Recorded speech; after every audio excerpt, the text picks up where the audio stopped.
Phương, mình bắt đầu nhé. Good evening, ladies and gentlemen. Ladies số nhiều, ladies. Nối vào luôn ladies and gentlemen. Alright. Good evening, ladies and gentlemen. Thế nhá. Welcome to the word. Welcome. Welcome là nó không có trọng âm rồi. Welcome to the Wordsworth. Đấy. Theater. Tonight's show will begin in just a few minutes. So please take your seats. So please take your seat. We also request that all Quest.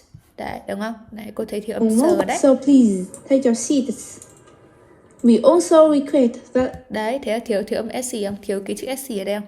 Request. all mobile phones be turned off at this point.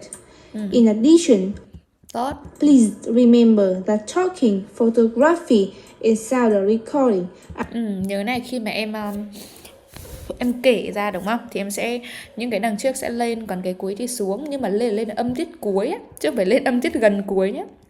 Đấy nhá. Không phải talking are not permitted during the show. Again, the performance will start shortly. Thank you for your cooperation and enjoy the show. Ok, rồi cái đoạn đằng sau để cô thấy được đấy. You will reach the law office. Ok, cái đoạn này là Richard không phải Richard đâu. You reached nhé. ED để đều là nhé. You've reached the law office of Louis Spencer. Thế. Of Louis Spencer. Our office is currently closed. Được.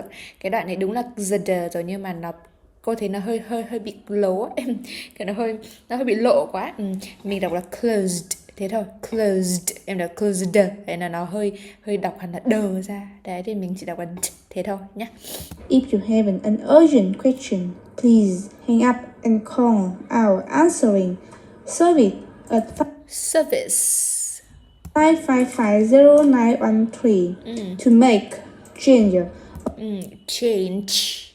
Change. Đấy. Đó, chỗ này là lên giọng đúng không? To make change. Đó.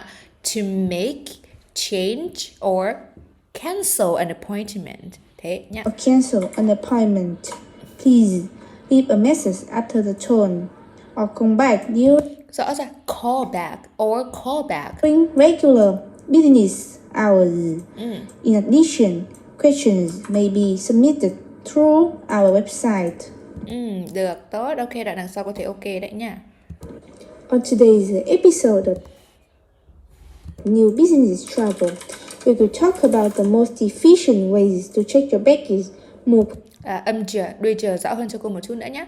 Baggage. To check your baggage. Quickly through security and locate your departure gate. Đoạn này mà thêm cho cô intonation, đoạn này đang kể đúng không? Đang liệt kê thì mình nói là to check your baggage, move quickly through security and locate your departure gate. Đó, đấy chưa? Nhá. Then, I would like to discuss international. Đây, cái này tương tự mình không đọc hẳn là I'd like to discuss international travel. Thế nhá. I'd like. Thế. International travel. Although traveling abroad may seem difficult, it can actually be very easy. Tốt. Let's look at some simple tips that will help. Ok, nice, được đấy. Cô thấy có cải thiện đấy nhé Phương nhé. Có cải thiện, đặc biệt là ở cái module 1, cái đoạn mà đọc những cái đoạn text thế này. Đấy, cô thấy là dần là bớt lỗi đi rồi đấy. Em có thể fix được một số cái lần trước cô bảo em này. Rất là tốt, nice. Tiếp tục nào. This picture was taken in the park. Được, was taken in the park. Yeah. What I can see first is three First, girls wearing skinny girls, số nhiều, girls. jeans and Wearing skinny jeans, tốt. doing something in the And doing something. Cụ thể hơn đi, cụ thể hơn. Mình tả tranh là mình tả thực mà đúng không? Cái đoạn nào đấy mà thực sự là mình không nhìn rõ ra là cái gì cả thì mình hãy nói là something. Còn nếu như mình rõ được ấy, tức là bức tranh nó thể hiện được cái việc đấy mình cần nói ra. Ở đây là bức tranh này là họ đang học đúng không? Em nói là three girls wearing skinny jeans and studying outside. And studying outside, và đang học ở bên ngoài trời, được không nhỉ? Được chưa? Now. Middle of this picture, a girl wearing skinny jeans are doing something. In the middle of this picture, There is a girl in blue is typing. Thế thì mình phải nói là in the middle of this picture, không cần there is nữa, nói luôn. The girl in blue is typing on On a laptop. On a laptop. Tốt. Next to her, the Next to her, girl listening to music. there is a girl listening to music. Yeah. Meanwhile, the other girl Meanwhile, được. writing on her notebook. The other girl is writing on her notebook. Meanwhile, the other girl is writing. Thiếu is nhé, is writing on her notebook. Rồi. In the background of this picture, there is a lot of cheese. There are. Yeah, số nhiều. There are a lot of trees. Phát âm cái chữ này cũng phải chú ý cho cô này. There are a lot of trees. Trees là tờ với r đúng không? Thì nó không đọc là chờ đâu. Nó gọi trees. Trees. Nối lại trees. Nó khác với từ cheese đúng không? Em thấy em nói thì nó bị phiên âm, nó bị sắp ra cái từ cheese này không? Đấy. Overall, they are focusing on their work. Cũng được. Overall, they are focusing on their work. Okay. Hoặc là overall, the people in this picture are really focused on their work. Hoặc đấy là cô dùng tính từ focused, em dùng động từ cũng được. They are focusing on their work. Ok. Rồi cô không có bình luận gì về idea nhiều nhé. Đấy, chú ý vào mấy số cái đoạn mà cô nói đấy thôi.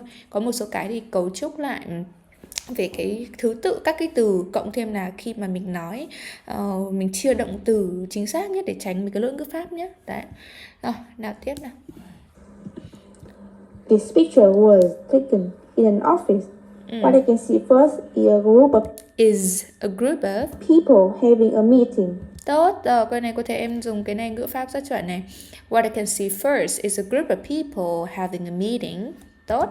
The girl wearing blue dress is right. The girl wearing a blue dress. The girl wearing a blue dress. Writing on the whiteboard. On the white, đúng không? White đúng không? Hay là white đúng không? White màu trắng, whiteboard. The other girl wearing formal clothes. The other girls thì nói phải the other girls là cô nào đấy? Những cô còn lại hả? Is writing on the whiteboard. The other girl wearing formal clothes are looking at her. Ý là chỉ một cái cô. Thì mình phải nói là another girl, một cô gái khác. Another girl nhá. Còn the other girl là cô gái còn lại, tức là chỉ có hai cô thôi. Nói một cô còn một cô cái đây là một cô gái khác. Another girl who is wearing formal clothes. Who is cái người mà đang, đúng không? Who is wearing đấy, formal clothes. Được chưa? Rồi. On the table, there are some laptops and office stuffs. There. Mình thay bằng từ supplies đi. Office supplies. Nó có cái từ đấy mà, đúng không? Nó có cái từ office supplies nhé. Đấy. Rồi. In the background of this picture, I can see a stair. A stairway.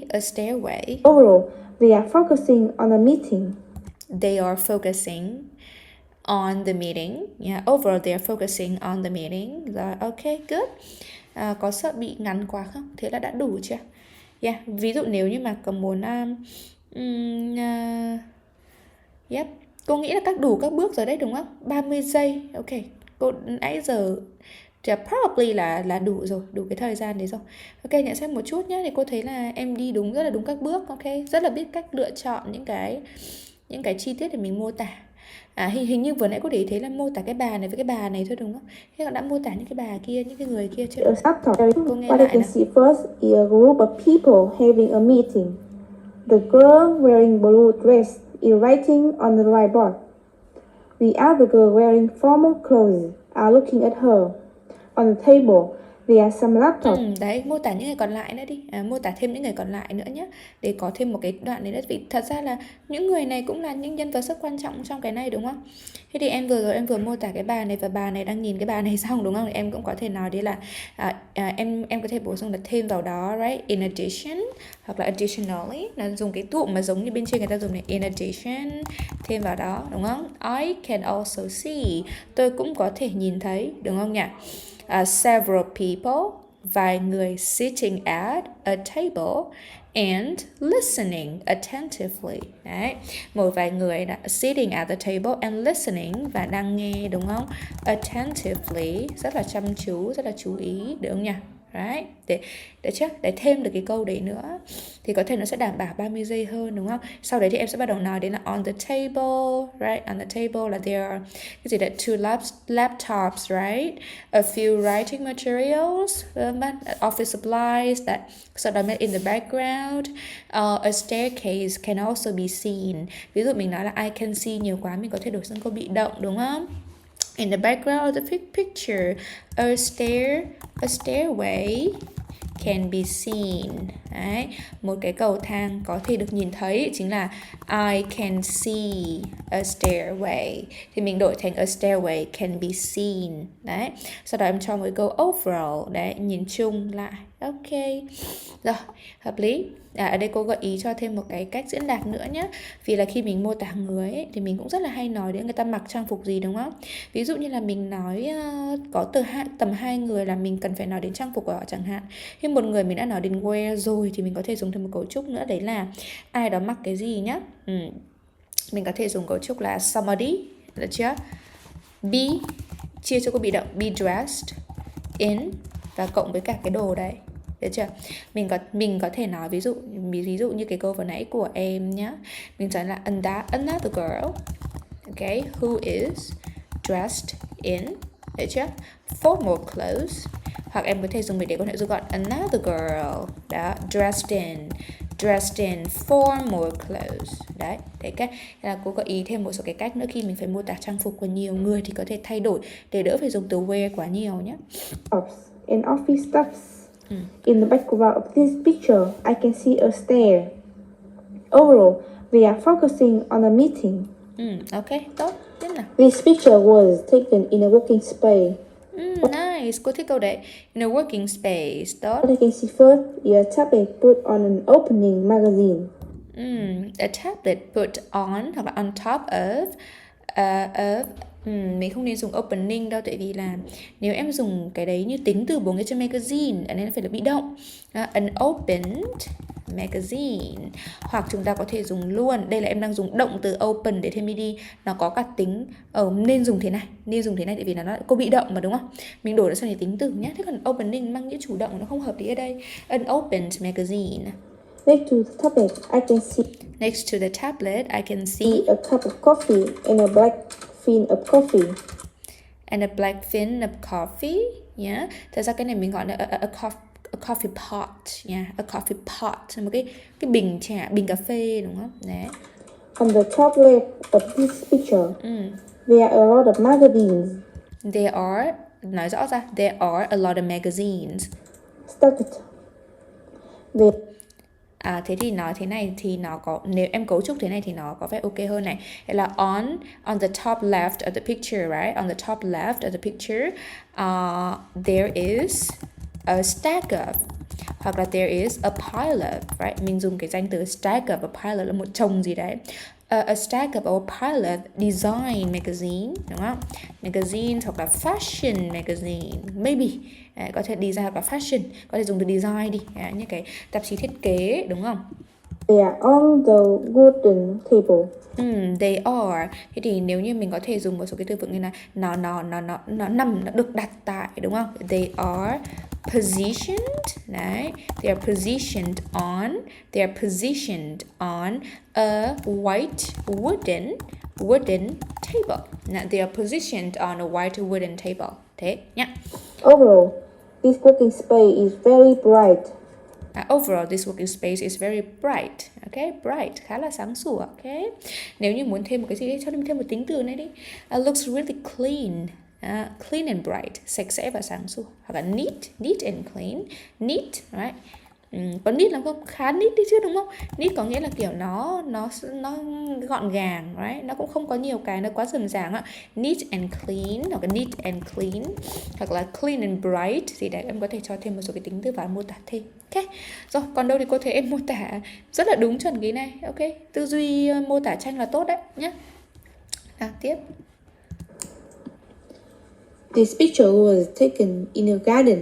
What I can see first is a woman and her Is nhá, nhớ chú ý cho cô to be is là rất là nhiều chỗ là không có âm đuôi đâu. daughter having a conversation. Yeah, having conversation, nice. The woman in pink is reaching for a flower pot. Tốt, câu này tốt. The woman in pink is reaching for a flower pot. Meanwhile, her daughter is putting her arm on a cart. Tốt, được. Nhưng mà phát âm nè, có các trọng âm, các thứ nhấn nhá cho con này. Meanwhile, her daughter is putting her arm, nhấn đúng không? Khi mà trong một câu nó sẽ có được nhấn từ được không?